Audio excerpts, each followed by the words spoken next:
Hey man, I'm out here, my bro, man. Season done. Nothing to show for it, man. Just man, nothing to show for it, my boy, my guy. So yeah, man, it's what it is, man. What do you mean nothing We to man show said. for it, man?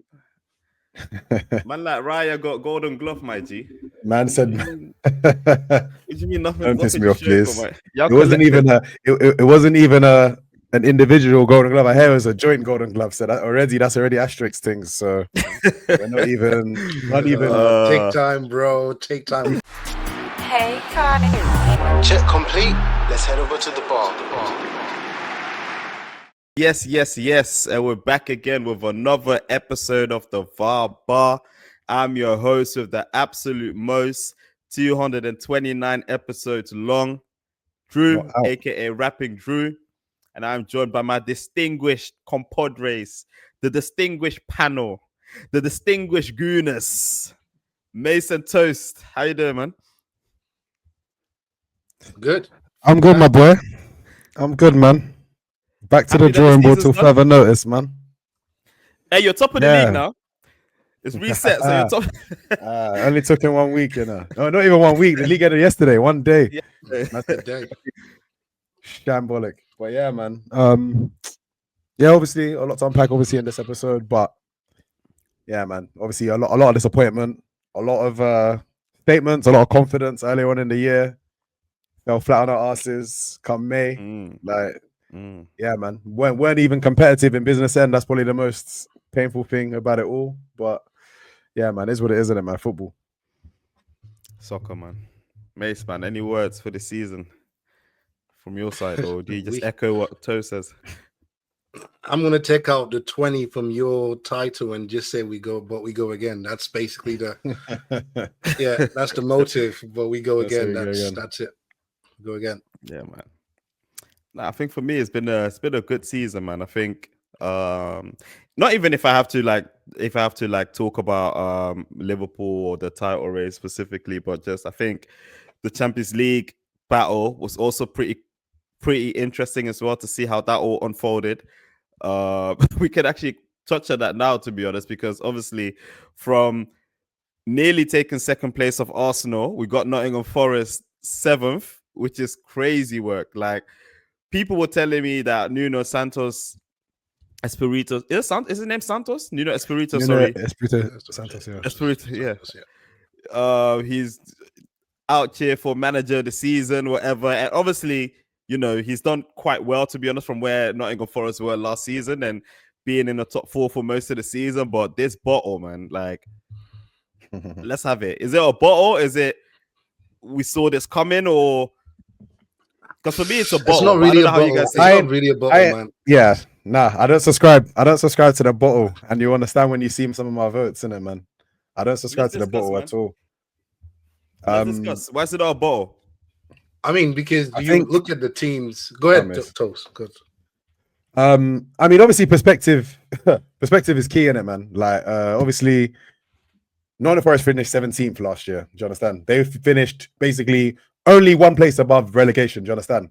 And coming into this season, let's be keep it a butt now. I don't think anyone had any expectations of them doing anything more than just staying afloat. When you finish 17th, maybe you get a little 50, 75 million to try and improve your team a little bit, but the expectations realistically are, let me just stay in the Premier League for another season. We've obviously saw what happened with Leicester. What was it? Was it 2015 and 2016?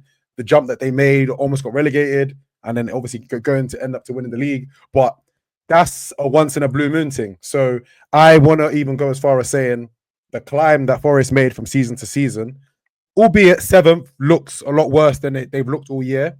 But and I understand there's like places in the table for a reason, but looking at the fact that Forest were only how many points did they finish up behind City? 6 behind City, 4 behind Chelsea. It's nothing to be too upset about. They've obviously secured a conference place spot. I think based on the context of the season and in the run, what do you call it? In business end, the games that they had. Yeah. If we list the games where they dropped points at home, specifically Leicester, Everton. You know what I mean? These are at least these 2 games. If you win those 2 games, you're in the Champions League. Know what I mean? Which Facts. obviously, Facts. based on the context of the season, they should win these games at home. So Mhm. that's I what just I'm. think That's what I'm talking about. That they just had cold feet, man. I feel like those were some quite pivotal games. Like you can't draw to Leicester. Obviously, it's like a Midlands derby. That can't happen.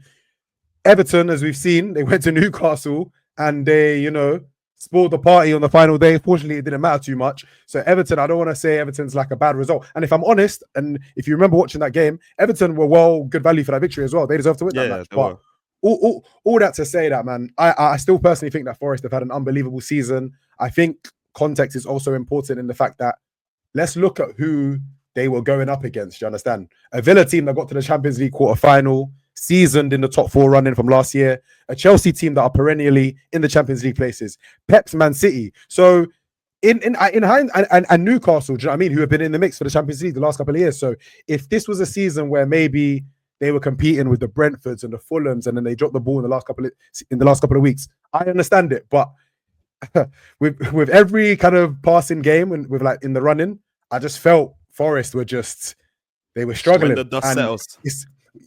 They were really struggling, man. And it's just experience at the end of the day, man. Like it's just a shame that obviously teams finish strong, but man, the Premier League is a very competitive league, man. You've got basically 7 teams almost going for 4 spots now. So I feel for them, but you get what you deserve. And yeah, they didn't deserve Champions League. They didn't do enough because those 2 games, as you mentioned, were pivotal. And you also have like the pack below them as well, like the Brighton, Bournemouths, Fulham, Brentford, I think. Yeah. Who were also looking at Champions League football January, December times as well. And they fell off as well. And they all ended up without European football. I think Brentford, they were always there. They were never like up there. They were always just languishing mid-table. So they did quite well this season, to be honest. But too many losses, I think, away from home specifically. Done their dance. And then Crystal Palace, I feel like every season they finish 12th. I heard like a mad stat the other day that them man have apparently not finished in like the top 10 before or something like that. I need to fact check that, but yeah, I heard something crazy that they basically that's not never even that's not even the maddest stat about them that I've heard. The maddest stat is that the FA Cup was their first ever trophy ever. Yeah. That's crazy. Bro. Yeah. That blew my mind as well, man.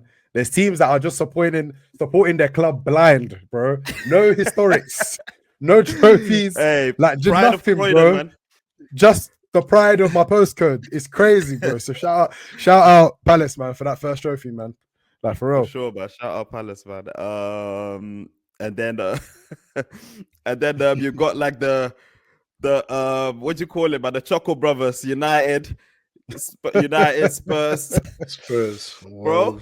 Like United are lucky in that game against Aston Villa. They're so shameless, I swear. They're so shameless. Trust me, because all season they've been like 16th, 17th, and now they wanted to go at one place to make it look like a slightly better season. Get out of here, man. Because they had to get that 40 points in there. Now that they got the 40 points, they feel like they're calm. But this season has been nothing but terrible for them. Tottenham as well. I remember maybe February, March time, Tottenham had one of the best GDs in the league. They ended the season in overdraft, owing goals, -1. Goals, my boy. -1. I mean, let's segue. So this is my segue into the Europa League final, right? Because obviously they made the Europa League final.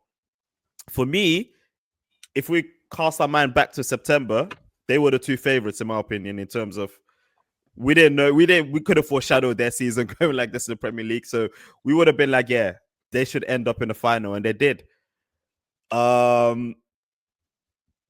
In terms of how the final went, if I can pick your mind, Shalom, man, was it everything that you expected in terms of was this really 16th in the Premier League against 17th in the Premier League? What was first 30 minutes, especially? What was that? It was a dreadful final, and it was everything we expected. To be honest with you, it was just boring football. But just to kind of segue to your segue, I was thinking about how strong the Prem is, right? So when we look at, say, top 10 teams and how competitive they are, and kind of how OP, so overpowered these teams are when they drop to the Europa League, It just seems like they just wash all the teams. And so essentially, not to take away Spurs' trophy from them because they're winners. Like you put it, they were definitely Spurs and United were they were the two favorites to win that trophy. And the football was dire. I thought if there was a Brentford there, Brentford v Bournemouth would have been a better football. I'm not lying. It would have been better. Probably. Or like a Brighton or something. Brighton v Bournemouth Brighton, or something. exactly, yeah. But we got what we got. And even the goal that they conceded was just very dire as well. Just everything about that game was, I don't want to sound like a hater because from an Arsenal fan, and if I'm going to comment on that game, it does seem like I'm hating slightly. Comment, bro. I'll give Spurs their due because they've won a trophy in 17 years or so. But the quality of football they showed was just dire. And also with United as well, it was crap. I think, obviously we know Ange, like that type of football that he showed is not necessarily the football that he likes to play or that he has been playing so far in his Spurs tenure. And I did make a point as well that, Spurs in the Europa League, especially when they reached the latter stages of the Europa League, he switched it up. He's not playing that high line. He's playing really careful, basically like on a counter attack and trying to preserve conceding goals. So you could tell that, he was really going for the Europa League. And it showed as well in this particular final that although United had its chances, Vicario came up clutch, Van der Ven clearance off the line. Spurs in general looked solid. Like United didn't really have an answer for them. But in the same way, the other way around as well, because Spurs won that particular trophy with 0 shots on target. Yeah. That says it all, man. So I don't have words for them, man, because like do you call like Ange bullshit? Like, do you think he was chatting shit in a sense? Because his position was, I'm going to stick to my football despite, whatever situation I find myself in. And one of our criticism to Ange is you're going to have to adapt. Remember the whole high line situation, and then he adapted. You know what I mean? That's so grown, essentially, That's exactly. grown. So I would like to. So my question is, I would like to speak to Ange and ask him whether this particular season, especially the latter stage of the Europa League, changed his mindset of how to coach. Because I always my position with Spurs is if you can just be a little bit more like pragmatic, especially Ange, you would pick up more points than you've lost. And I think if Ange was a lot more pragmatic this season, they wouldn't be languishing in 17th. Yeah, that's the way I look at it. Yeah, I think with him, like we said, once he reached the latter stages of the Europa League and knew that, okay, this is probably the only trophy that I can win at this point, I'm gonna adapt. And he's just he's just done it, and that's just, I think, his experience rather than an Amorim who clearly didn't adapt and he got caught. Just that one moment he got caught and it done his dance.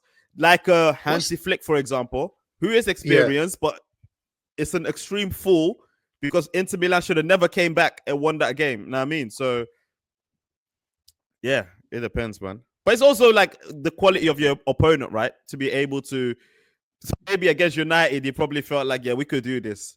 Now, I mean, with Van der Ven and Romero there. So, I mean, it's easier to defend a lead than to, chase for one because, just be pragmatic, adapt, and you probably get the result. But yeah, it was not a final that will be talked about in years to come, apart from, of course, Spurs winning the final and winning a trophy.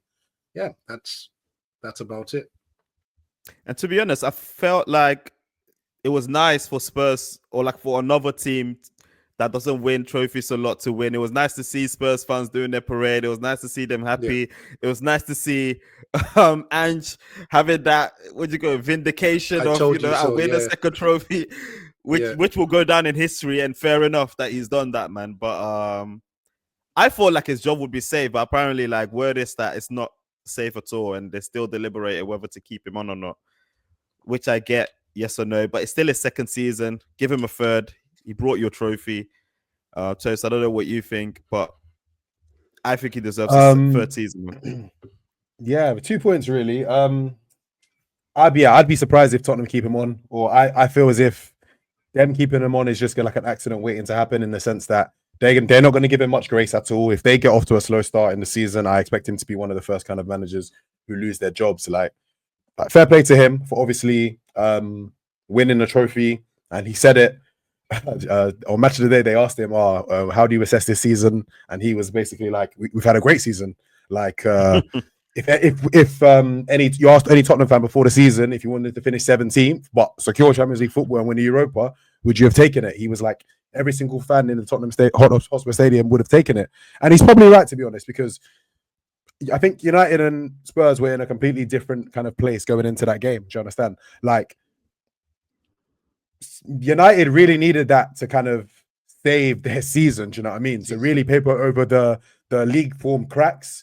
Spurs, by hook or by crook, just needed to win a trophy of any kind. It doesn't matter if it was the FA Cup, the Europa League. Like, Spurs would have bitten your hand off for a trophy. It obviously just makes it more sweet that it obviously was a European trophy. Those are not difficult. Those are difficult to win, very difficult to come by. But again, like, the intentions were going into the game, in my opinion, were just different. Do I think Ange will stay? Honestly, I actually think it might be a better idea for him to leave on a high. And I say this because, one, I know what Levi's like as well, with Daniel Levy. I know he's the sort of person that he's not going to stand up for nonsense. I also think the fact that if he leaves on a high, he can almost kind of like leave behind the mess that there still is. Because yes, they're going to get this 100 million, this big injection of money, but there's obviously still a lot of things that need to be looked on at Spurs, and maybe he is just not the guy to take them forward in that way. You know what I mean?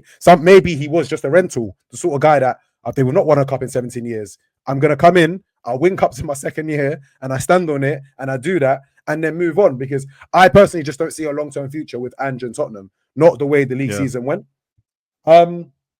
Just to touch on the game quickly, like just based on like the question you asked, like I have the tweet here. I tweeted before the game. I kind of had an idea about how the game was going to go, in my opinion, innit? Bear with me. Where is it? Long story short, I said... Sorry, I had it up and it just went. Both teams are abhorrent, as in genuinely disgusting. But from what I've seen from both teams, United are by far the worst team. And despite the trophy drought, I fully expect Spurs to collect. And I tweeted that like a few hours before the game. And just based on the way the game went, I'm not shocked, because if you had to ask me between a really, really, really bad Man United team winning that game and a bad Spurs team finally breaking that trophy drought, I'm taking the bad Spurs team like breaking the trophy drought 10 times out of 10. Like, honestly, like, this iteration of Manchester United is horrible. Like, this is the Man United that have not had any kind of consistent, coherent performance, albeit a very small stretch around the time that they beat City away from home. They beat Arsenal like on penalties in the FA Cup. This is the Man United team that we've seen go life and death with Ipswich at home. This is the Man United team that week to week, you don't know what performance you're going to get. Week to week, you're expecting them to take an L pretty much every single time they play. So I had no expectations of them going into this game. If I look at both squads as well, like, Spurs have a lot of issues that they need to address, but United have far more many. Like, when I say that, like, I said this a few months ago, Bruno right now, as presently constructed, is the only person that I would want to rebuild a team with. I look at the Spurs team. I can see Solanke as my 9. I can see Sarr in the middle. I can see Pedro Porro at right back. I can see Mickey van der Ven at centre back. Like, they have some players that you can actually work with if you're going to do a rebuild. Other than Ahmad, Charles Soldier, and Bruno Fernandes, I don't see anyone that I would want to actually say, we're going to do preseason, lads. We're going to go Kuala Lumpur. We're going to work hard. We're going to train. We're going to do this, that. And then come first game of the season in August, I want to see you on this team sheet. These boys are not good enough, man. They're not worthy to wear the shirt that is United. Like, I don't think and I said this in the VARBAR group chat the other day.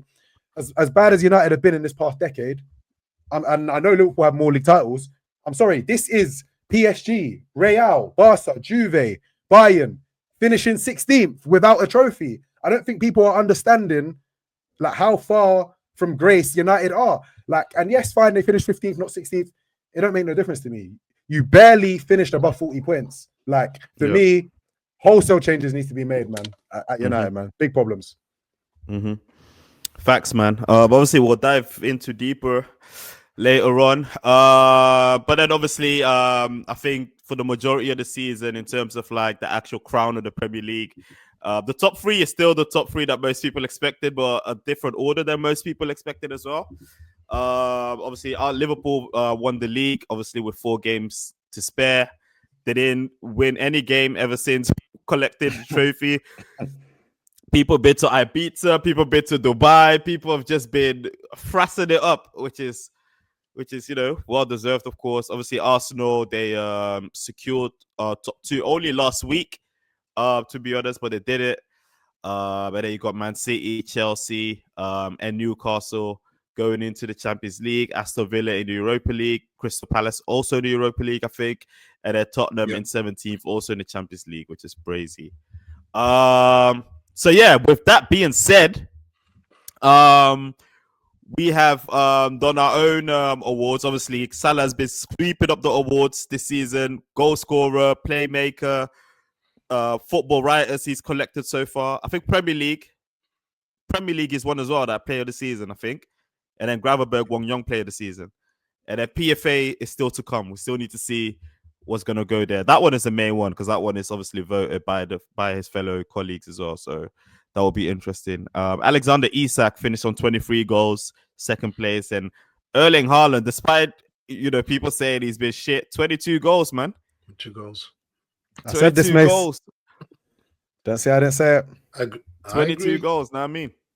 And then obviously assists, 18 Salah, Jacob Murphy, 12, Anthony Elanga with 11. Where what's his name? Bukayo Saka, has he assisted 10. ever since he came back? He's stuck on 10, yeah? Because he was on 10 when he left. He just got 10. Yes, he just got 10, I think. Yeah.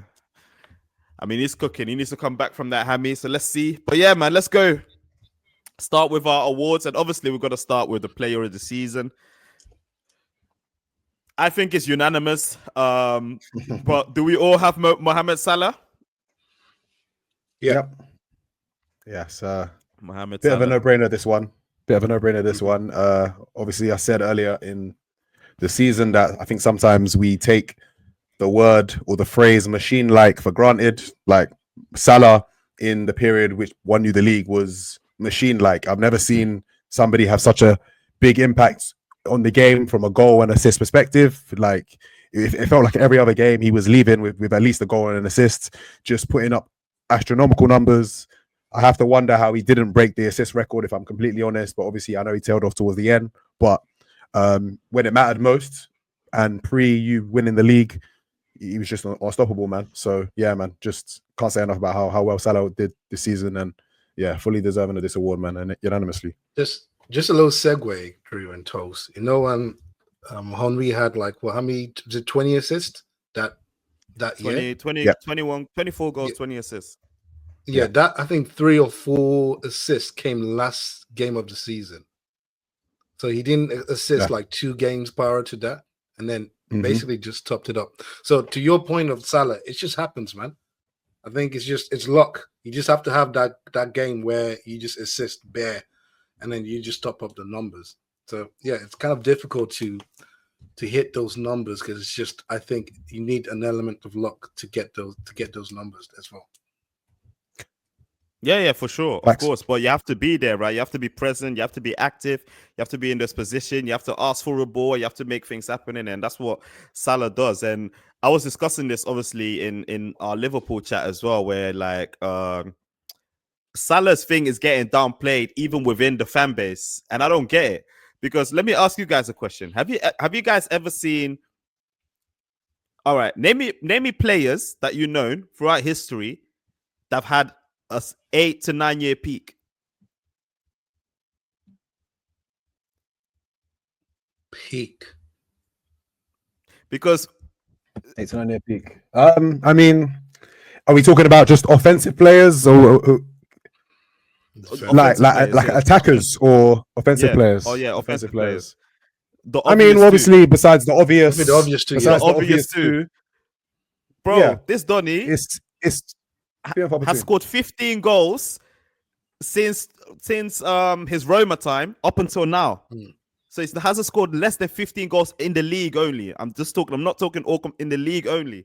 That is crazy. And in that period, especially with Liverpool as well, where Liverpool had down seasons, he's been the only up. You know what I mean? He's just been consistent. He's just been doing this thing, man. So I think Salah, he's worthy of whatever he's getting, whatever accolades he's getting. Like, he's just a legend, man. Definitely a Liverpool legend. I think he's solidified himself as a Prem legend as well. And obviously he broke the goals and assists record. For me, he broke it, but he's equal with Andy Cole and Alan Shearer on numbers, 47. Yeah. But they did it in a season where you had like more games to play. More games. So in 38 games, he has 47 goals and assists. I mean, I need people to deep that. It's nuts. You know what? Nuts. It's funny because I remember it was either last season or 2 seasons ago. We were having as we do in the off season, like the all-time Premier League team debate. I was like, who is Salah getting into that team out of in it? But this was the season that I needed. This was all I needed to see from Salah, because for me, I'm always a big applauded of winning. Winning has to mean something. At the end of the day, you have your Hazards with the 2 titles. You have your Henrys with the 2 titles. Your Wazzers, multiple titles. Ronaldo, like, you know what I mean? 3-peat, back to back. This is Salah's 2nd title. No one can say asterisk league or anything like that. No one can take it away from him. And he, with respect to the Liverpool team, for the large part, carried you to this title. Do you know what I mean? So for me, like, Salah has to enter my all-time like Premier League 11 now, man. Like, he's shot, and again, to your point, just from the model of consistency as well, and then on top of that, it's a multiple league winner now, man. So you can never take that away from him. Never. Let's go to the young player of the season, man. I think this will probably be different, but who have you, man, got? Start with you, Mace. Go on, Mace. For me, I have Myles, man. I think he's Skelly. Myles Lewis Skelly has been the young player of the season for me. Elaborate, man. And I just feel like this breakout season has been one of the best I've seen from a young player. Debut England goal. The games he's played, probably one game, which was PSG away, when you thought, okay, you could do better. All the games he's played, he's shown the world and Arsenal fans that this is his like spot, and it's going to take a lot for anyone to usurp him from that spot. I think he's shown a lot of confidence. He's shown a lot of just maturity, taking on that position. And every game you thought, okay, this you might struggle. He said no. He just excelled game by game. It didn't matter where you put him. He was confident. Even the Manchester City, the game where he scored and also did the Haaland celebration, you thought people were going to get onto him, and that might stifle him as a player. It didn't do anything of that such. He just grown. And I've been very impressed with him. I know there are other candidates like Morgan Rogers, who I think is also a great candidate for this role, for this particular award. But for me, I think Myles, obviously biased as an Arsenal fan, Myles has been my standout young player of the season for me. Yeah, I'm not mad at that at all, Mace. I actually had 2, but I'm glad you've said 1, so I can say the other now. Completely echo your sentiments about Myles. I just think his he was transformative in that position, man. Absolutely, man. But we've had a lot of people play there over the last couple of years. You know what I mean? Like your Tierneys, Timbers had to go there, Zinchenko. I feel like Myles has established himself as the Arsenal's left back. But I'm actually going to go a different way because I had a second person in mind, and I'm actually going to say Dean Howson, man. It's a funny one, man, because with him, it's so weird how I was like looking back at his whole season, and I just came to the realization that the first time I actually properly ever saw him was actually, in my opinion, his breakout game. It was against Tottenham earlier on in the year. He scored a goal, played brilliantly, and I checked the stats, and he basically has played 90 minutes every single game from game week 15 through to game week 38, apart from this weekend. From what I understand, Bournemouth didn't want to play him because of the deal was going to go through injury and whatnot. Looked at, obviously, his first 15 games, and I don't know if he was just kind of waiting for his chance to break into the team, but he wasn't playing as much. He was getting minutes here and there.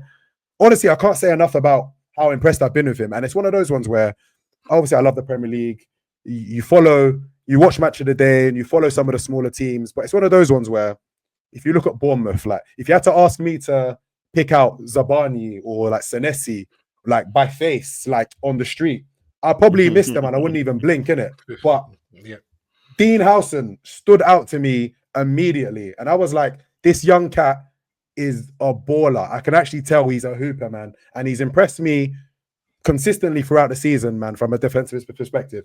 And it's so weird because it's almost like every single week I would hear more people talking about this Dean Howson fella. He's got a bit about him. Do you know what I mean? He's got ability, and it's very industry plantish. Just looking at his previous, like where he's been previously in his career and stuff. The fact that he's had these like 1 year stops, and then obviously now 1 year at Bournemouth, and then now he's obviously gonna go on to make this move to Madrid. But he's impressed me so much, man. And I know we were speaking about some of the like the mid-level teams that were kind of pushing for Europe. I was actually really disappointed with the way Bournemouth kind of ended the season, because there was that purple patch, you know what I mean, where like Justin Kluivert was like playing incredibly, Semenyo was playing really well, Evan Nilsson was playing well, like, and obviously defensively they were playing great. Obviously much earlier in the season, got a good result at home to Arsenal, got a good result against City, and both defensively and offensively, they were just in tune. You know what I mean? I was like, Bournemouth can make a European push here. Like realistically,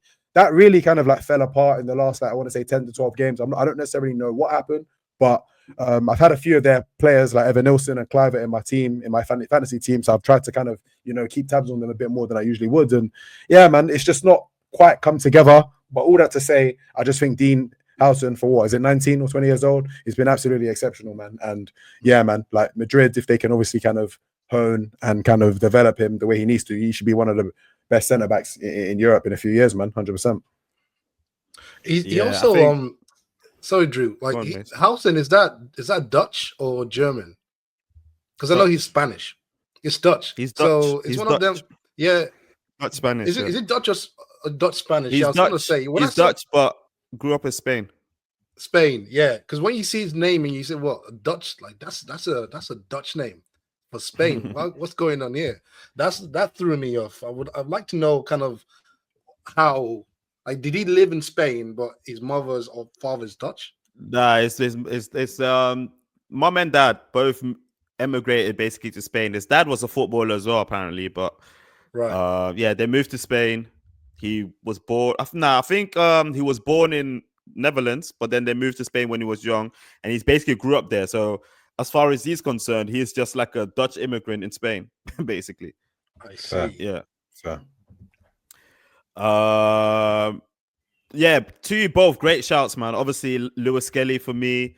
I really, really like him. Like everything that you mentioned, Shalom, like his temperament, the way he solidified that left back position. I think obviously there's been debate in the Arsenal camp where people are screaming, should he play in the midfield? Should he play left back?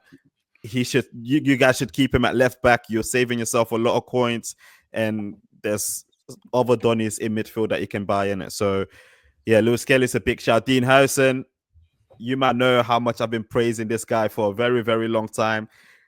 Dean Howson going to Madrid is hurting me more than Trent going to Madrid. And that says a lot. Like, I can't believe that for 50 mil, he's available as a release clause. That can be paid in installments, and he's still going to... Obviously, it's Madrid. But come on, man. As Prem teams, I know Arsenal was after him, Chelsea as well, and Liverpool.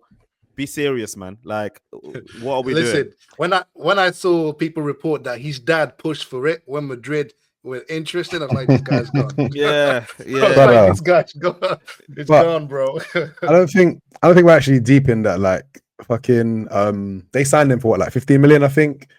The director of football must be laughing right now, thinking like we've got a banger right here, man. Because I mean, this is Bournemouth. One of the do you know what I mean? They're one of the smaller teams in the league. They've got one of the smaller stadiums. This is a big chunk of change for a 20-year-old man. So Bournemouth have done very well as well with their transfer dealings. Obviously, that talent ID to bring him to the club within 1 year is getting to one of the biggest clubs in the world, man. So yeah, man. Everyone's facts, happy. man. Big time. My player of the season might also be my young player of the season. Sorry, might also be like a biased one, but I think like this guy has been kind of like transformative to our particular season, and I think to a gap that we were missing like last season where we couldn't get our man. This season as well, we couldn't get our man. So Arne Slot just shoehorned him into the number 6, a position that he himself wasn't necessarily familiar with, although he has played it at Ajax. But yeah, Ryan Gravenberch, man, because I think especially Q1, Q2, he was top 3 players in the league, man, in the way he played, the way he, you know, in the first couple of games, people were like, is he going to sustain this for the whole season? People were not sure. Brother, in that Ipswich game, I said in the group chat, I've seen enough. Keep him there, bro. Zubimendi, don't go back for him. This is our guy, innit? And I think for me, he's the young player of the season, man. I think there's still a lot of things that he can improve on, especially like he needs to pass a lot more between the lines, try and influence chance creation a lot more instead of like sideways passes. But other than that, man, I think Ryan Gravenberch, man, he's been stellar, man, and in nearly every single game he's had good games, and there's only a handful of games where I felt like you've been beat up. You know what I mean? So yeah, man, his first season in the 4th season as a number 6 at Liverpool, very difficult position with like obviously Van Dijk and Konate behind you, and then in front of you have like obviously the front 3 as well. So yeah, man, I have to give my young player of the season to Ryan. You know, I want to say very quickly, in it, like staying slightly on topic. Now shout out Grav, and this is not got anything to do with Grav or anything like that. It's more just a personal thing, innit? Like if there's one football agenda I probably have, I would say is the young player of the season thing, or any sort of young player vote. I would like to see that end at 21, in my opinion, because we're seeing younger and younger players. We're seeing like the Myles, you know what I mean, who are starting at age 16, starting at age 17. I personally think 16, 17, 18, 19, 20, 21, that's 5 or 6 years that's what I would consider a young player. I think it's a bit unfair. And this is no shade on Gravenberch or anyone, because I know even Saka has been in these sort of conversations, Cole Palmer and stuff like that. Like if you're not still kind of it should be a rookie and under. Yeah, like, do you know what I mean? Seasons. Because how are we comparing like a 17 or 18-year-old just breaking in with someone that's maybe got like 5 years of back-to-back Premier League experience? Like I just don't think it makes sense, innit? When it's so. For me personally, agree. I'd like to make the distinction, because and there are enough quality players under 21 where we can easily get a shortlist of 6 or 8. So that's just my football agenda, innit? So. Yeah, maybe for next time we can actually do like a rookie of the season, so someone that's been in the league for max 2 seasons. There we go. I think that's what we should do. And if that's the case, then I would probably go with you, Toast, and go for Dean Howson, because I was close to picking him as well, man. Can't lie. I forgot to mention Strizza's player of the season. Obviously, he chose Salah, but for young player of the season, he chose Morgan Rogers, which is obviously, you know, very good season again. Breakout. He's probably going to leave this season. A lot of suitors for him. Villa didn't make the Champions League. Didn't make the Champions League, so the PSR thing, they may have to sell. Obviously, they can't keep Rashford now, apparently, so he needs to go elsewhere. So Rodgers might be the one thinking like, yo, I've tasted Champions League football. I've got a couple of goals in the Champions League. Man wants the Champions League, innit? So keep an eye on that. We'll see, man. City back. City. I think City are going for Tosa's boy, right? Yeah, Morgan Gibbs. Morgan Gibbs. You know what's crazy though? yeah. Just very quickly, now I'm deep in that. Yeah. If he obviously does leave Rashford, they can't keep Rashford. Obviously, I don't know what the situation with Asensio is, and on top of that, they've not made the Champions League. That's already three somewhat key important players for like Villa that they've already lost, man, and they're gonna have to. It could be a bit of a transitional period for them, you know. If That like, they need referee to was make sure moving they mad get. at OT. We'll get onto that, man. It was nasty. The referee was It was moving nasty. mad. All right, Horrible manager of the decision. season. Who have you, man, got? Mace, My manager of the season is Arne Slot. Toast?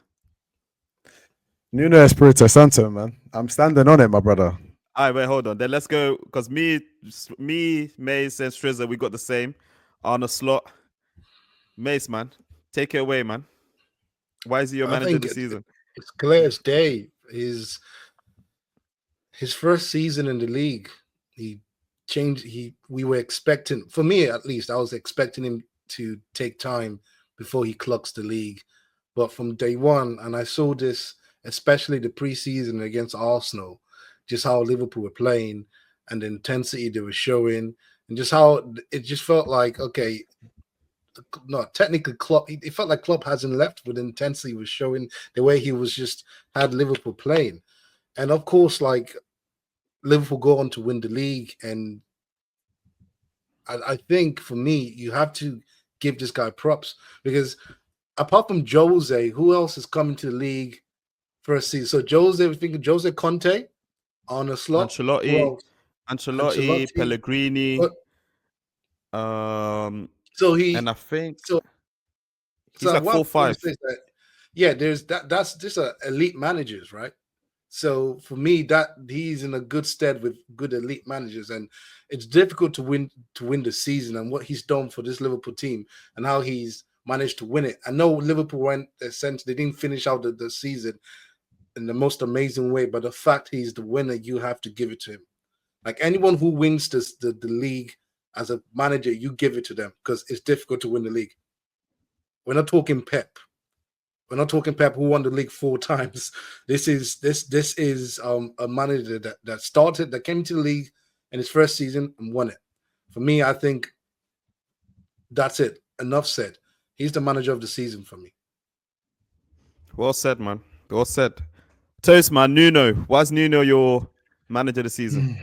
I've kind of touched on this obviously a little bit earlier, man. But for me, I think it's just context, and I don't want to take anything away from Slot. And I feel like I've said it in the last couple of pods that Slot has got Liverpool over the edge. If you were going to ask me, however, what was more difficult to do at the beginning of the season, Slot to win the Liverpool the league in their first season, or Nuno to come in from a team that was 17th and take them to within game week 38 of making the Champions League, I would have said Slot maybe has a better chance of winning the league. And that's not any disrespect to Slot, and that's not any disrespect to how difficult it is to win the league. The simple context again of, we know how good Marco Silva is as a manager, right, for Fulham. We know how good Thomas Frank does a job at Brentford, right? We even understand how many different managers Palace have had, and like the Vieiras, the Hodgsons, the Glasners, and even them, they've not even been able to finish in the top 10. So for Nuno in one season to establish himself and establish a team and take them from 17th to 7th, and for the most part, they were third majority of the season, if we're keeping it a buck. Like, I have to say, like, he is, in my opinion, the manager of the season. If you're not a Forest fan, going from 17th to being disappointed about not making Champions League in 12 months, you've done something right, man. And I understand it. Context is important.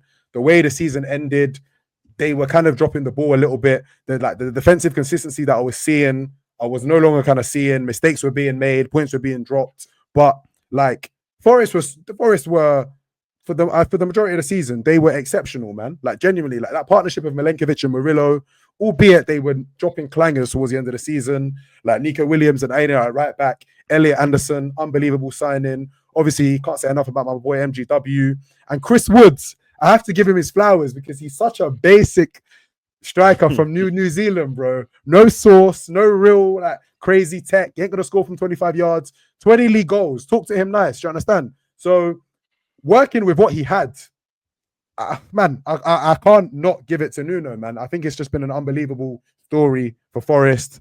The dream would have been, yes, get Champions League, but we have to understand that they were coming up against the juggernauts in the Cities, the Chelseas, you know what I mean, towards the end of the season. So it's a shame, man. But yeah, for me, just with that context, man, he's my manager of the season. Yeah. For me, I think he would have definitely been a shoe-in if they made the Champions League. You have to do the exceptional, right? And, you know, based on what you said, obviously, Conference League is the exceptional, but you can see after the Chelsea game how their man were looking. How the fans were looking, how that fat owner of theirs were looking. They were all dejected, disappointed because they knew it was within their... Bro, second was within their grasp, bro. Like, you know what I mean? And, you know, not to even, like, stomp on Arsenal, but, like, you guys managed to finish second because the teams below you were not serious at all. You know what I mean? Yeah. Specifically Forest at third. So, yeah.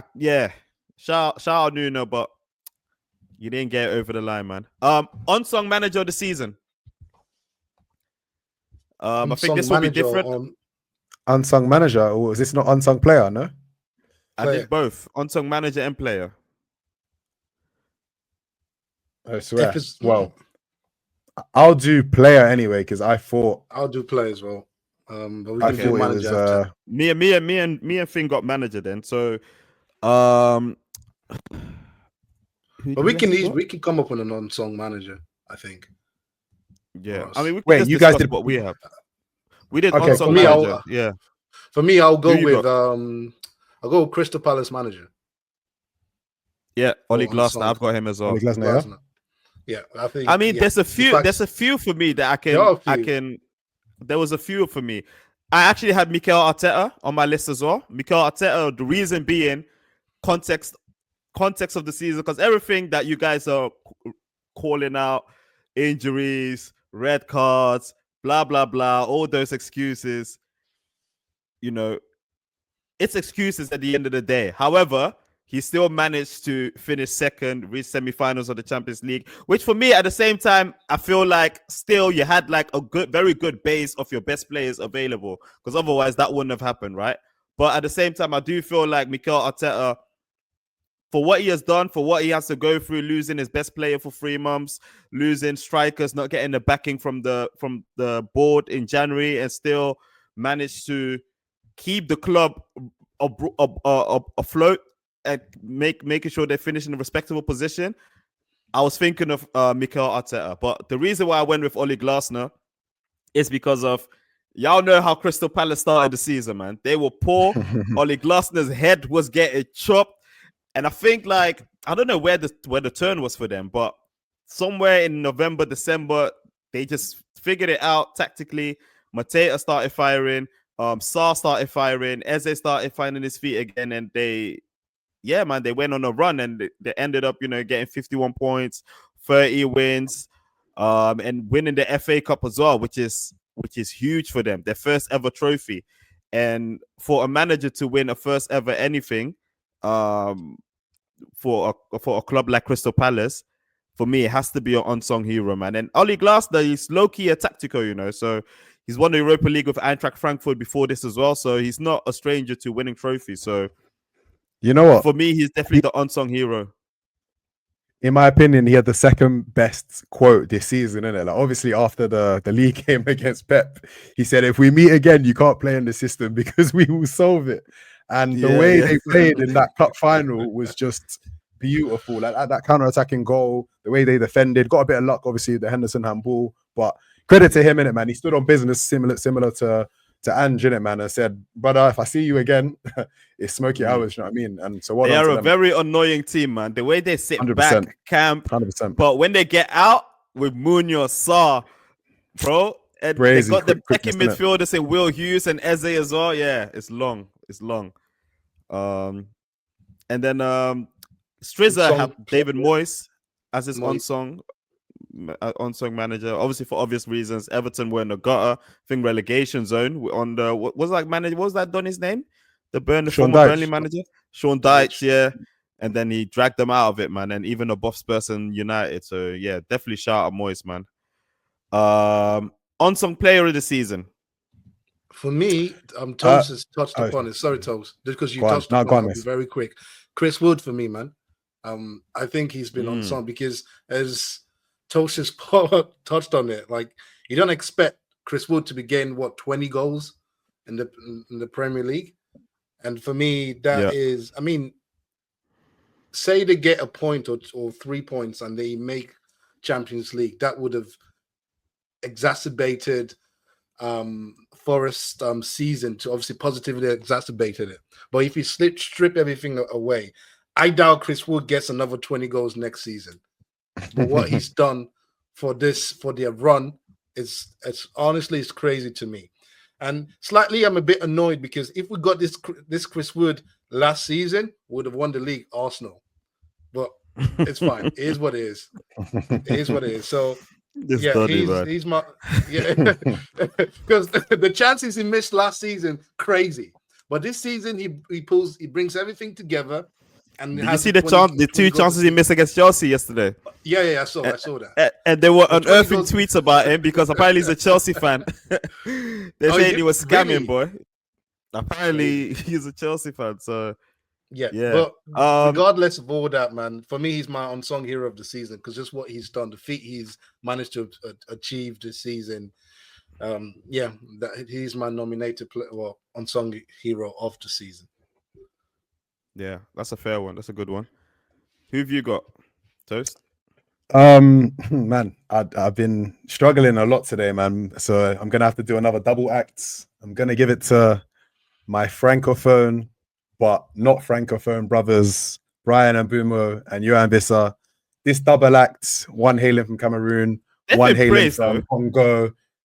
I mean, they have, and I guess maybe it depends on the definition of it, but I think again with me stuff like this, context is important, isn't it, man? Like because when Ivan the Great, Ivan Toney went to the desert, we were wondering, what might actually become of Brentford? Because if you guys recall, that the season before last, Forrest was 17th. Do we know who was 16th? Brentford. Brentford were in a bit of a weird period where it was like, what's going to happen with this club? Are they going to be like a club that's basically on the cusp of relegation every season? Or are they going to, do you know what I mean, gradually move up the table and establishing themselves? And to be honest, I think they can be pleased with 10th place this season. And that's in large part to Vissa and then Bumo.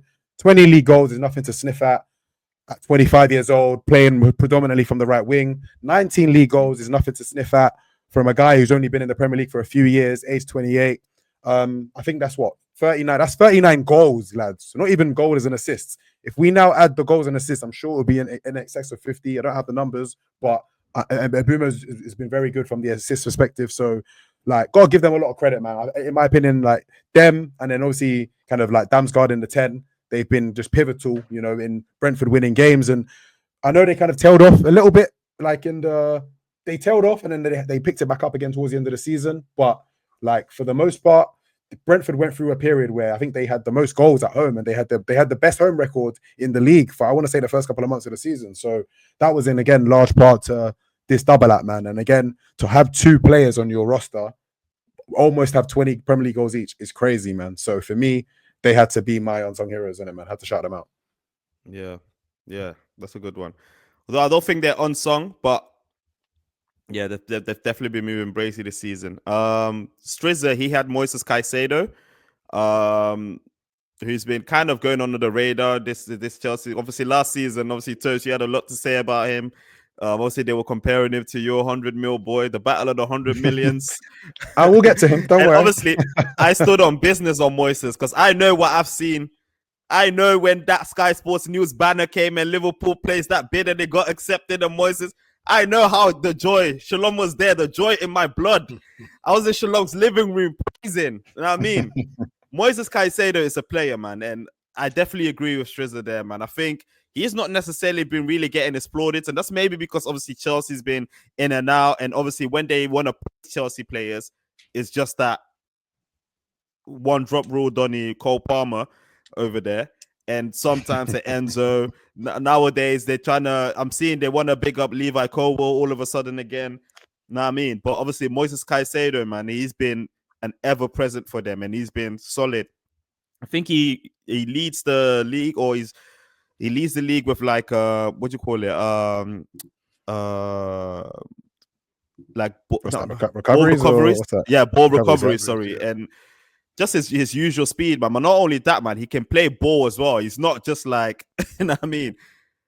Probably what we need from him is probably like, what Declan Rice is kind of doing. But obviously, Declan Rice is in a different position now. But get more goals. If we can get more goals from him, then obviously, I think Moises will be, Super Saiyan out here, man. But I think if Chelsea can get more goals, then you start looking at like Moises differently because he's doing the business. Just because they lack goals, so we don't look at Chelsea like that. But once they can step up and get the goals, then I think we will start the conversation around Moises will be different. But yeah, it's not a bad shout, to be honest with you. Yeah. Mine unsung hero is a bit of a rogue shout, but I think this player has been good for a minute, but people don't want to give him his flowers, and that's Arsenal's goalkeeper David Raya. Now, I think Arsenal's clean sheet, like not clean sheet. Let me not say clean sheet. Arsenal's defensive record. Obviously, you have a good two centre backs, right? But I think David Raya has a lot to do with it, and I don't think people wanna give that to David Raya yet. Where I'm at this season, I wanted to see it this season because last season he was doing a bit of basket things, but this season I wanted to see him actually like making match-winning saves, and I've seen that a lot more this season from him. Now, I mean, where you could confidently say like, yeah, Raya has won Arsenal this game, or Raya has, because of Raya, Arsenal didn't lose this game. You know what I mean? So yeah. I think there's been a lot more performances from Raya this season where I'm willing to give him that, where I don't feel like people, when they talk about the best keepers in the league, Raya's name's not really being mentioned. Obviously, he shared a Golden Glove Award with Matt Sells this season.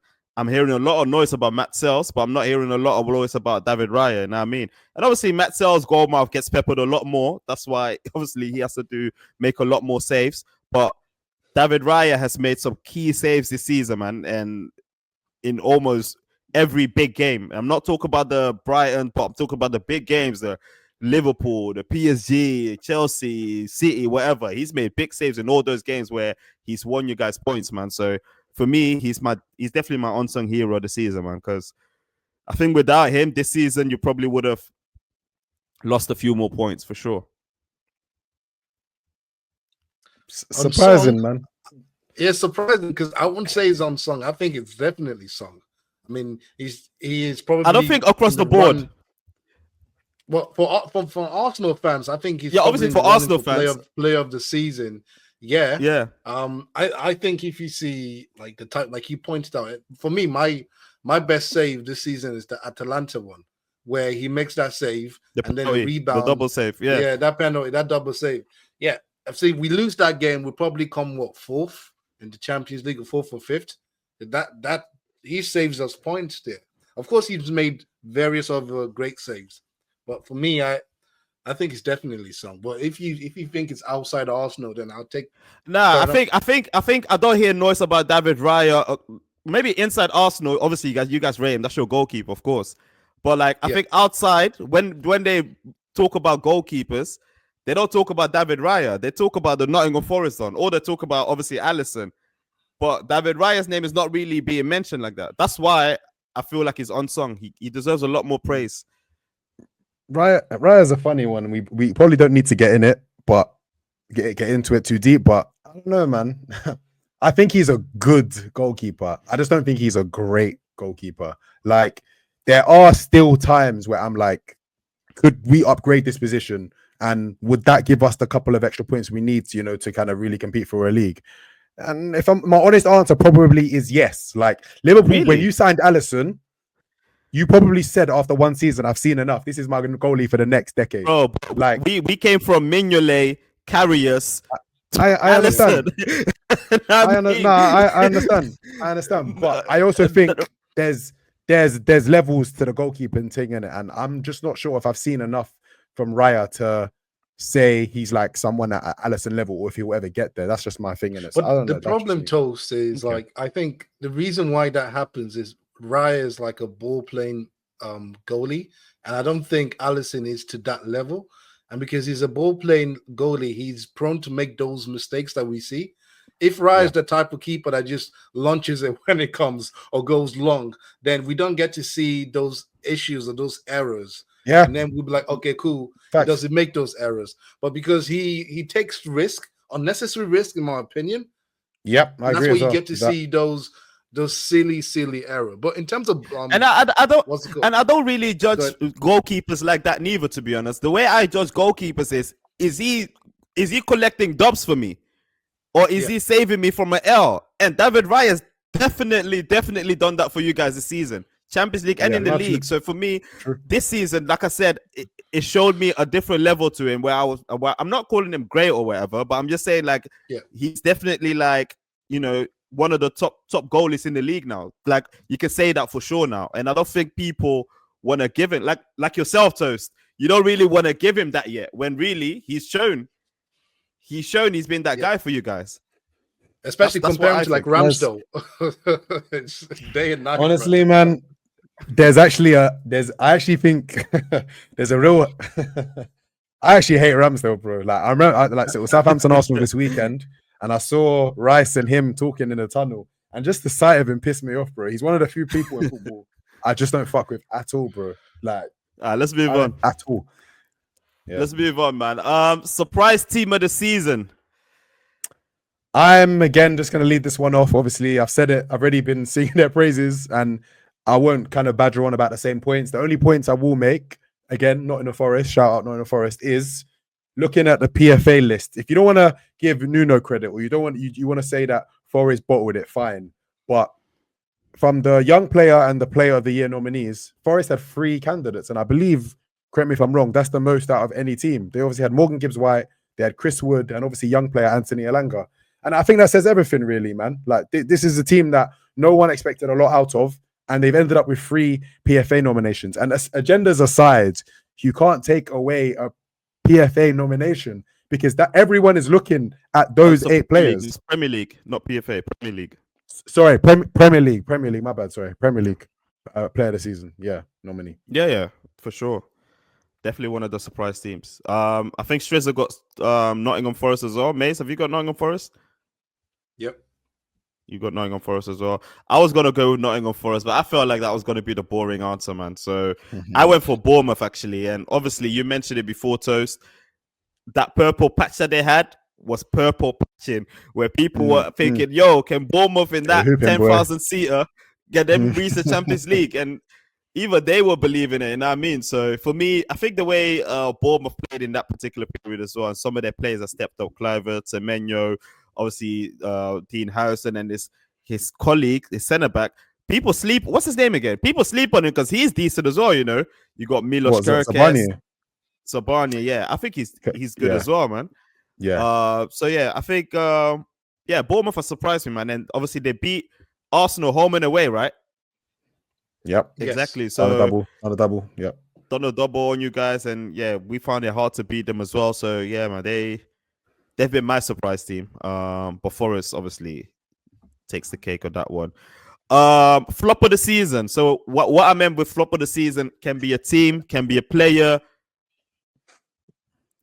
I mean, is this unanimous? Yeah, not really, because Strizza got Arsenal Football Club, and obviously we probably know what his reasoning is. He's not here to explain himself. In agenda. But obviously, you know, not winning the league for a third time. I would say maybe second time trying. First time, obviously, no one expected it, but not winning the league for the second time trying, of course. It's probably why he thinks you guys are the flop of the season. Me personally, I don't know what you guys got, but I got Manchester United, because based on every single reason that Toast mentioned earlier today, yeah, come on, man. Like, if this was Real Madrid, if this was Liverpool, we've been called a banner club for years. We've never. I mean, I can include Liverpool in that conversation as well, of course. Yeah, we've never finished below 8th, like never, and that's sometimes that's surprising to me that we never finished like 10th or 11th. We never finished below 8th. United have finished 15th, minus 10 goal difference. 18 losses in the league, only 9 wins. Them was where United fans can remember who they beat. They beat. It's crazy. Unheard of. They are Man. definitely my flop of the season, especially the mistake that they make by keeping Erik ten Hag on, sacking him, Ruben Amorim. You remember when he signed, and I was hashtagging Ruben, are you sure? Because you're leaving a good thing in Portugal. You're coming here to this graveyard for managers and players.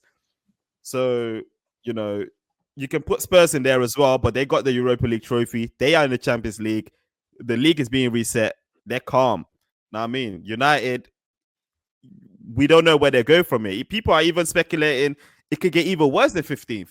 And it's not even surprising to think that. Know what I mean? So, yeah, man red. They're my flops of the season.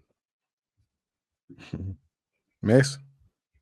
Same. I went for United. I think it's unanimous, apart from the gender dude over there with Strizza. But yeah.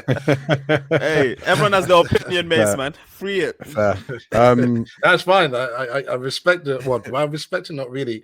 It's fine. Yeah, United is my flop of the season. I slightly misread the question. I thought this is a player one, so fortunately there's it's both. It's both. It's both, yeah. Okay, cool. I only did one. I probably would have picked United, to be fair, but my player was two again, because there's just not been any unanimous people this season, in my opinion. Two, and with a heavy heart, I have to say, Raheem the Dream Sterling is just been an absolute disaster show of brother. It's not heavy about the heart, bro. Just free it. It's not heavy about just free it. I say Raheem the Dream Sterling because when I genuinely used to say Raheem Sterling at Man City was one of my favorite footballers. Like he was one of my favorite footballers to follow, his life, his career, his family, kids, everything. He used to score for City, and I used to go on his Instagram and just type the dream, like under his Instagram post. Like, I used to show that guy love. So when I say that, I used to rate this Donny so highly. All them times that he would come up so clutch for England, and he's getting abused because he's this and that, and he's having children out of wedlock. Forget all that crap, man. Like Raheem Sterling as a footballer, I've always had time for. So when Raheem Sterling rocks up to my training ground now in August or September, I'm thinking, okay, this isn't the player we wanted, but it's a body. We have something, do you know what I mean? Because I saw what he done at Chelsea last year, and it was respectable. It was manageable. It was, I can still play at a decent top 6 level, and I can probably get you a goal or two. Let me read out Raheem Sterling's stats the end of season. Premier League, 17 games, 1 yellow card, 0 goals, 2 assists. Like, brother, it's almost like we didn't sign you. It's almost like we didn't sign you because you had 0 to no impact on Arsenal Football Club this season. And you know, I get it's not his fault. Hold on a second. I think Reece Nelson would have done better. I deeped it the other day. I deeped it, but yeah, go ahead. I thought Reece Nelson would have done better, but yeah, go ahead. It's painful because, like I said, every man, dog, and grandma and granddad knew Arsenal needed attacking reinforcements, and we ended up getting in Raheem, and he gave us absolutely nothing. He gave us no contribution. It was within a handful of games that Arteta was basically like, I have no faith in you. I have no trust in you. And then he started to show that he had no faith in himself. He had no confidence in himself. Like, it got to a point where he couldn't even beat a man. He couldn't trap a ball. Like, he was just running around doing nothing. Just doing shuttle runs, just doing suicides out there. So, yeah, man, just got to a point where Arteta was like, you're not even in my plans, really. Do you know what I mean? You're not even anyone I can rely on to start. You're not anyone I can rely on to impact the game. You're just here. We're probably paying 50% of your wages. We're just waiting to the season to end because it's just been a magnificent flop, man. So for me, Raheem Sterling, number 1, and then very quickly, number 2. And again, I know it's not his first season, so I don't know if flop of the year can really count, but Rasmus Højlund, man, he actually has taken such a step back from that first season where he had a really good Champions League run and he looked somewhat respectable in terms of his attacking actions. Maybe he wasn't always leading to goals and assists, but in his attacking actions, he looked respectable. Let me read off the stats for him. 32 matches, 2 yellow cards, 4 goals, 0 assists. This is the definition, the dictionary definition of running around doing nothing. There were so many games I was just seeing him getting bullied off the ball, not being able to keep the ball under control, not being able to bring the midfielders into play, not being able to finish in front of goal. no good attacking actions, no a good striker's instincts, no good nothing. No, bro, there's nothing about his game that I was impressed by this season, and it's definitely a big reason, obviously, as the starting striker, why United struggled this year. So yeah, for me, Rasmus Højlund has to be in that category, man, as flop of the season. 100%, man. And let's finish it off with the last point. Favorite moment. Obviously, my favorite moment is the home game against Spurs. That's what we were confirmed champions, and we absolutely spanked them as well. Strizza's favorite moment, of course, is the one last Wednesday, European champions. You guys? At the risk of Kenna and Char and all them, man, former VARBAR members waffling. I mean, there's only one really, and for me, it's the one that I take a lot of pride in, because I've been a supporter from a long time, and that is Declan Rice's 2 free kicks against Real Madrid, man. It was something that nobody expected. It was a moment in the game, in the tie for sure, where we weren't really sure what was going to happen. We've not seen Declan Rice score a free kick before. The precision, the accuracy, the power, the clutchness as well. Fabulous, man. Honestly, can't say enough about those 2 goals in that moment. And yeah, so for me, in a season of very few highlights in the league, because I really wanted to have one in the league and I just couldn't think of one, it would be that, man. So the one in the league would the City win the 5-1. Brother, no. No, that's the one where Tabo was crying, bro. you know, where Tabo was crying, sending us voices. I'm just bro, saying, like, bro, for me, bro, City used to come to the Highbury. We used to run them at the ends, quick, man. City are small boys to me, innit, man? So act like you've been here before. Do you know what I mean? Bro, act like you've been here before, bro. No. For me, if you think I'm gonna get excited about beating City at home, yes, don't get me wrong. But City has been good since 2008, bro. No, yeah, but for the last 2008 for a long time. They've had their no. I'm not under any illusions. They've not had our number for the last 10 years. But how can that be the highlight of the season, bro? That's embarrassing. Act like you've been here before, bro. I've seen my team win the league title, bro. Come on, man. A 5-1 win against City is not going to cut the mustard for me, man. Come on. Mace, what's your favorite moment? Is it the same? Well, there are 2. Well, just touched on one, being the Madrid game. But my favorite moment was watching Arsenal women win the Champions League, because that's, for me, I don't think anything. Literally, I'm not saying anything, man. I'm content, bro. I'm not corning. I'm not doing anything. I'm content, brother. Bro, I'm an Arsenal. This has been the Varbarpodcast. I'm out, man. I'm an Arsenal man through and through, bro. And for us to be a Barcelona team, and we haven't won the Champions League since 2007. I saw the game live. I saw the Lyon game. I saw the Madrid game. And the fact that they had to qualify for the Champions League and go through all the games to win the Champions League, that's big. So for me, that's my favorite moment. That's my favorite moment. Why are you laughing? Hey, at least they brought it home to us, man. Why are you laughing, bro? Andy, can you even tell me where Liverpool women finished in the league this season, bro? Because the biggest women teams that are Chelsea and Arsenal, and then you have City. That's it. Liverpool women used to be good, but that was time ago. They used to be, yeah. Yes. But that was time ago, brother. Arsenal, and I understand that you answered the question to a T. I understand that, but the Arsenal ladies could win a 3-peat or 3 leagues back to back, and it wouldn't move me the way Arsenal winning 1 league would move me. The Arsenal men's team, so I have to keep it a buck and say, of course, I agree. I agree. I understand you're an Arsenal. Hey, he had to cling on something, bro. He had to cling on something. No. I said there are 2 moments: the Declan Rice moment, the Madrid moments, and then this, because it's big for my club. So if you guys want to be, if you want to go there and try to rubbish the women's thing, your brother, man, it's not cool. me, man. It's fine. Hey, we love women. We love women's football. Shine. We advocate for women's football. We love the slope. I did not utter a single word about the level of women's football or anything like that. I just said that the men's team is more important to me, innit? I'm keeping it a buck, innit, man. That's all. But shout out the women, man. Shout out Rachel Yankee and them, man. Back in the day when Arsenal used to dominate. I understand Arsenal have got heritage in the women's football thing. But right now, my brother, what does it say at the bottom, my G? back to the drawing board, Guna, my bro. I'm talking about Arsenal men's team, my brother.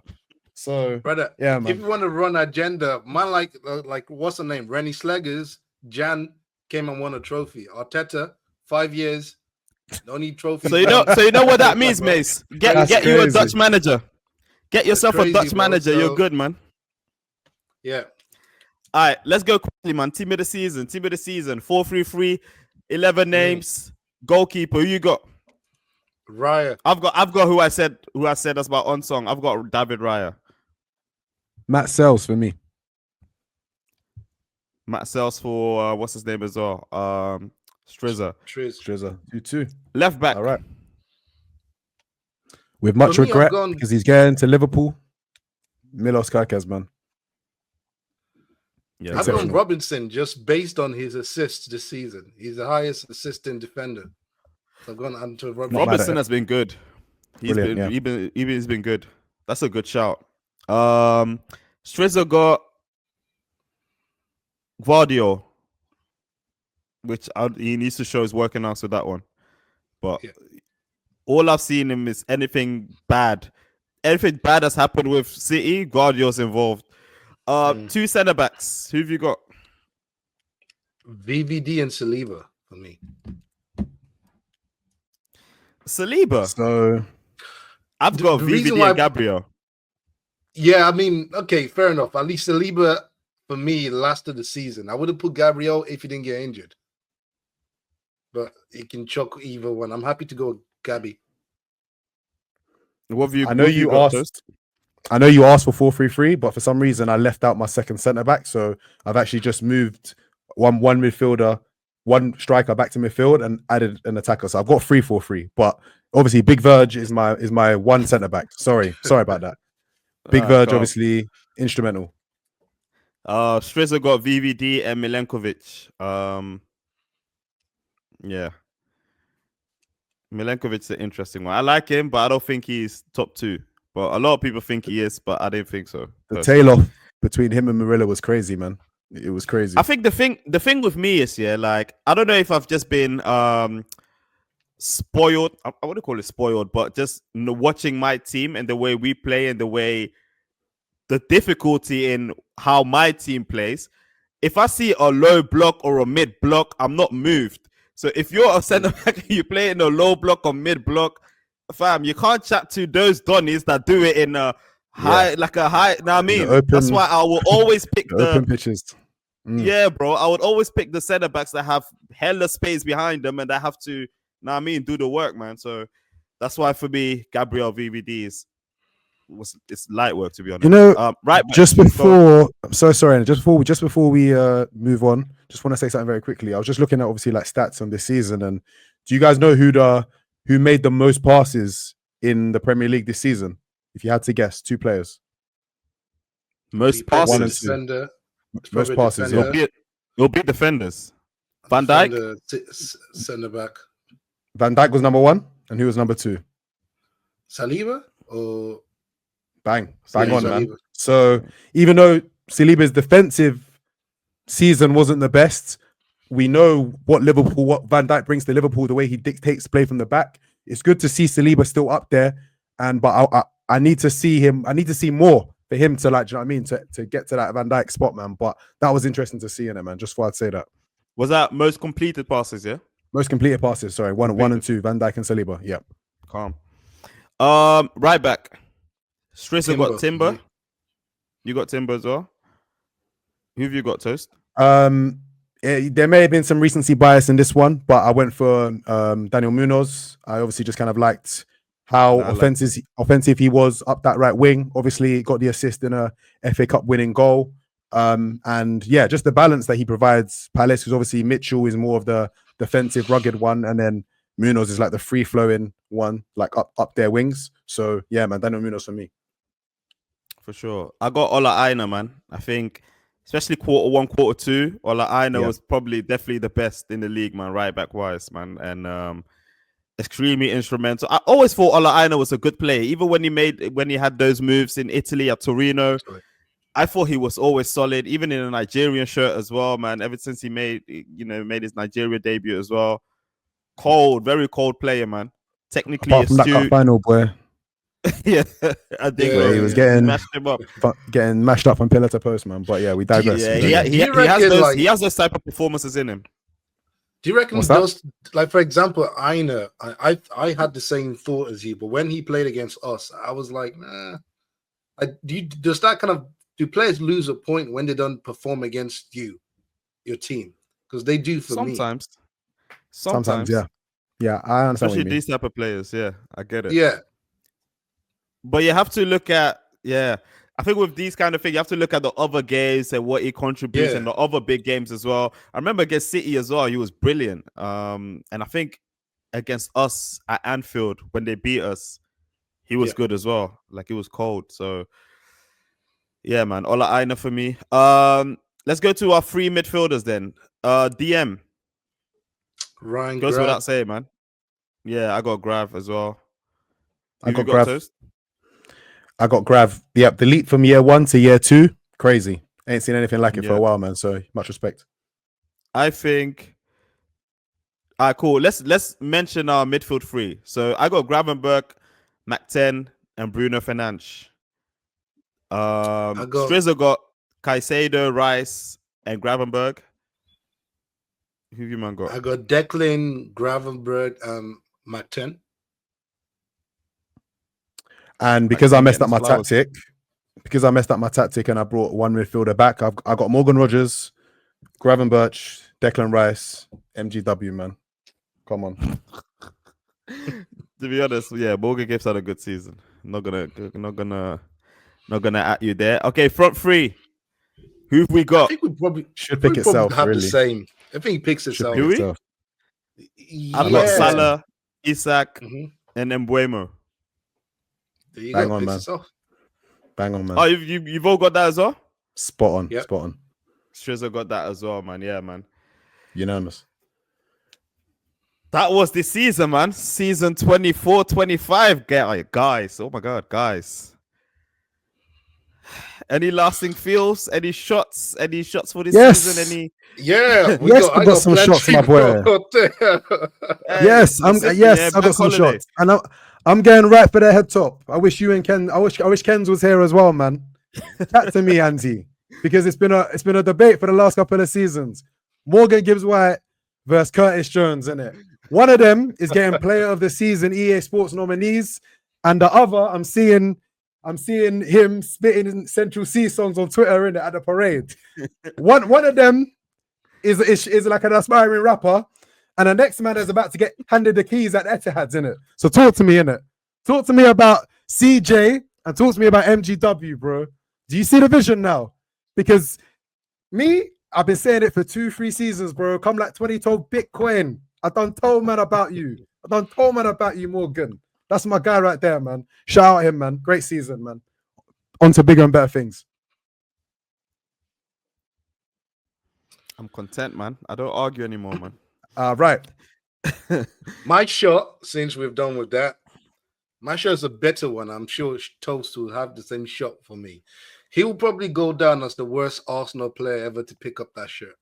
And that's for Raheem Sterling. I'm glad to see the back of you. I'm so glad. That's mad. You guys are the back of you. Like, Islamic, all them, man. They should carry you out in a wheelbarrow out of the training ground and chuck your stuff and say thank you. Go back to Cobham, because what you showed is crazy. And I remember when I think Drew, we had this conversation when I said, whenever a player refuses the club one time, call it a day, keep it stepping. When Raheem left City and Arsenal wanted to get him just before he joined Chelsea, he turned his nose down on Arsenal. I would have just after that was done, that would have been it for me, because that's it. And we decided to do the foolish thing to come back for him, and he's been absolutely diabolical.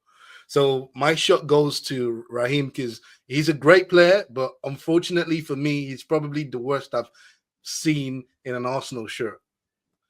And yeah, that's my shot. And I think we're going to go around. Who's the next shot? I got other shots. Andy, You got a shot because I wanted to. Oh, we're going around, yeah. Oh, You're going around, yeah. Yeah, going around, yeah. Obviously, my shot will go out to the whole Liverpool team, man. My first shot, at least, man. Like, we've won the league. Even though I wanted us to, finish the season strong, but people let me understand that if you're not chasing any records, if you're not breaking Centurion or whatever, if you're not doing anything, then it doesn't matter with how many points you win the league, as long as you secure the league, which is true, to be honest. So no one remembers how many points Ancelotti's team's at, or Ranieri's team, or United's teams. You know what I mean? So as long as you're not breaking any records, it doesn't matter. But, shout out Liverpool for, coming back from last season's disappointment, not winning the Europa League, not winning the league, to now coming in and winning the league. And, since March or February, I've already been looking forward to next season. The names that I'm seeing my club being linked with, I'm getting excited. But again, I need more. Because it's not the be or end all in it. So rest up for the summer after the international break. Rest up. Let's go again in July. Let's get it cracking and let's go back to back, man, because to me it's realistic to go again, man, for the league. So that's my first shot. I tell you, stop being a hater, my G. Stop being a hater. I ain't say nothing, man. I gave you your congratulations, man. I ain't say nothing, my guy. I've got a shot as well incoming from Toast. Not Toast, sorry. From Strizza. I don't know if you guys can hear this, but he told me to play this, innit? So I don't know if it's a shot, but he just wanted to get his shit off. Season, it's been full of downs. I was going to say ups and downs, highs and lows, but I feel like it's just been lows. But to win the Europa League against Man United on Wednesday, everyone against us. Spurs will never beat Man United in the European final. No chance. They haven't got the bottle. Spursy this, Spursy that. Well, I'll tell you what. The man them turned up, each and every one of them. And Ange, tactically, spot on. He knew that United couldn't break us down. We scored the goal before half-time. We sat back. We invited pressure. We tried to hit on the break. We weren't fantastic in the final third. We didn't have a single shot on target, I don't think. But you know what? Who cares? Because what we do have is a European trophy in our trophy cabinet at our amazing stadium, the best stadium in the world. A lot of man can't tell me they've got a European trophy, and I can. So, yeah, man, been a mad season. It's been a painful season, been a tragic season. But winning the Europa League and getting ourselves into the Champions League, mate, unbelievable. Went to the parade on Friday, one of the best days of my life. And yeah, man, up the Spurs. Up the bloody Spurs, man. Mace, your second shot, because you guys are hella shots. Firstly, yeah, up that, whatever that club is, well done to them. And secondly, my shot goes to Myles Lewis Skelly. I think I've said enough in regards to his rise. And yeah, he surprised me this season, and I wish for more to come. That's my second shot. Anyone has Toast to have another one? Absolutely, man. I've been in my trivia bag today, innit, man? So I got another trivia for you boys. Out of all the Arsenal players this season, who ended up with the most goals and assists total this season? One man stands alone at 19 goals and assists. Mace? Well, we know Saka has 10, but Havertz has 9 goals. So it's going to be Saka, because I doubt you're going to be shouting Havertz. So it's going to be Saka. Not on my dying day, am I shouting Havertz? You guys went 0 of 2 from the free throw line, man, because the answer was Declan Rice. 19 goals and assists in all competitions. Oh, all comps. All comps, Prem League goals and assists, Prem all comps. So we got let me break this down for you. We got tackles, we got ball recoveries, we got interceptions, we got box to box, we got goals, we got assists. Are you not entertained? People were telling me that we would miss Granit Xhaka. On my dying day, on my deathbed, I won't admit that we missed Granit Xhaka. He's got a title. He's got a title, you know. That's all I'm saying. Brother, he Leicester got a title. That's all I'm saying.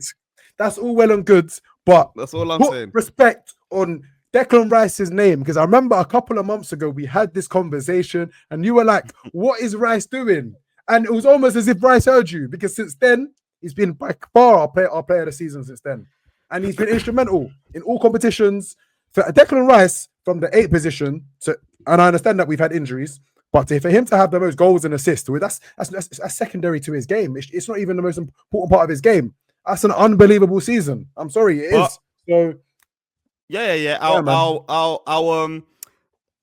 what's the saying? Our not buy the bullet. I'll take that. Yeah, basically, I'll take that. Is it All buy the right, bullet? I'll buy the bullet Yeah. with the Declan All Rice right, thing. then. But however, the change came when he started playing in the 8, because in the 6 he was on nonsense, but in the 8, calm. In the 8, calm in terms of like I think like I like this particular this version of Declan Rice. I like this box crashing in the box, on the edge of the box, lash it in the goal, assisting. He got the free kicks. He got that in the locker now. Like I like this, and I prefer him in the advanced role much more than in the defensive role right now, to be honest. So if he keeps improving on this particular skill, and he might get what's his name, that light skin in Madrid out of here, man. In terms of for England, he might get that role in terms of like as the box crasher for England, because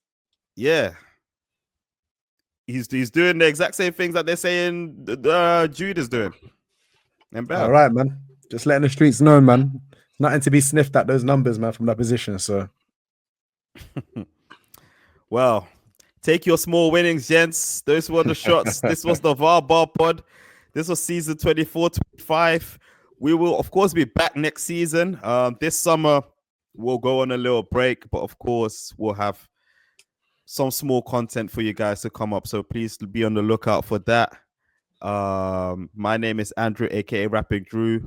Mace, thank you very much. Toast, thank you very much. Strizza, thank you very much.